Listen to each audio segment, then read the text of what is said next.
విజయవాడలో రామోజీరావు సంస్మరణ సభలో ప్రసంగాలు పరోక్షంగా వైసీపీని జగన్మోహన్ రెడ్డిని టార్గెట్ చేసినట్టుగానే ఉన్నాయి. రాజకీయ నాయకులు విమర్శించారంటే అందులో అర్థం ఉంది. అది కూడా సంస్మరణ సభ లాంటి అంశంలో అక్కడ అవసరమే లేదు. అయితే సినిమా ఇండస్ట్రీకి చెందినటువంటి వారు కూడా జగన్మోహన్ రెడ్డిని టార్గెట్ చేయడం ఇక్కడ విశేషం. ఆస్కార్ గ్రహీత కీరవాణి కూడా రామోజీరావు సంస్మరణ సభలో రాజకీయాలు మాట్లాడారు. పరోక్షంగా జగన్ పాలనని ఆయన ఘాటుగానే విమర్శించారు. బతికితే రామోజీరావులో బతకాలని తాను గతంలో ఒక వేదిక మీద చెప్పానని గుర్తు చేసుకున్నారు కీరవాణి. అంతవరకు బాగానే ఉంది. చనిపోయినా కూడా రామోజీరావులో చనిపోవాలని ఇప్పుడు చెప్తున్నానన్నారు. రామోజీ భీష్ముడిలా తనువు చారించారన్నారు.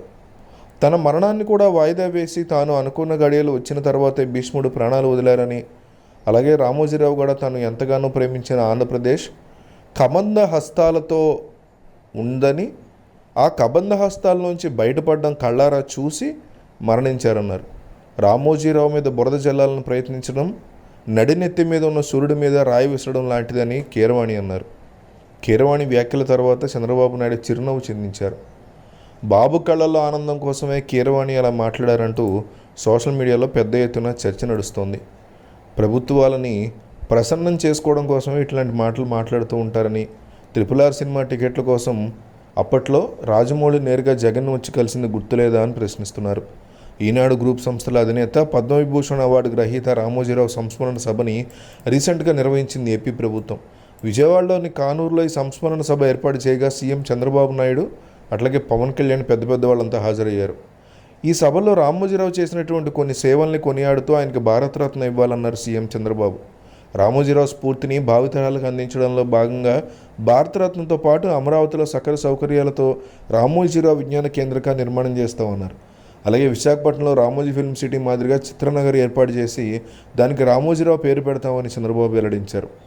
అయితే రామోజీరావుని దేవుడిలా భావించి అతని ఫోటోని పూజ గదిలో పెట్టుకుని పూజించే సంగీత దర్శకుడు కీరవాణి ఆయన మరణం మీద కీలక వ్యాఖ్యలు చేశారు. మాజీ సీఎం జగన్ని కబంధుడుగా, అంటే ఒక రాక్షసుడిగా ఆయన అభివర్ణించారు. బతికితే రామోజీరావులో బతకాలని నేను సభలో అన్నాను, కానీ ఇప్పుడు అనేది ఏంటంటే మరణించిన ఆయనలాగే మరణించారు. ఎందుకంటే కురుక్షేత్ర సంగ్రామంలో భీష్ముడు తన మృత్యువుని ఆపి ఉత్తరాయణం వచ్చే వరకు నిగ్రహించారు అని ఆయనే చెప్పారు. అదేవిధంగా తాను ఎంత ప్రేమించే ఆంధ్రప్రదేశ్ కబంధ హస్తాల నుంచి బయటపడడం కోసం ఆయన కళ్ళారా చూసి ఇప్పుడు నిష్క్రమించారు. అంచేత మరణించిన ఆయనలాగే మరణించాలి. ఆయన ఫోటో మా పూజ గదిలో ఉంటుంది. ఎందుకంటే ఆయన దేవుణ్ణి నమ్మని రామోజీరావు గారి ఫోటో దేవుడు ఉండాల్సిన చోట మా ఇంట్లో ఉంటుంది. ఎంతోమంది జీవితాల్లో వెలుగు నింపిన ఆయన స్మృతి చిరకాలం నా గుండెల్లో ఉంటుంది అంటూ రామోజీరావుని స్మరించారు కీరవాణి.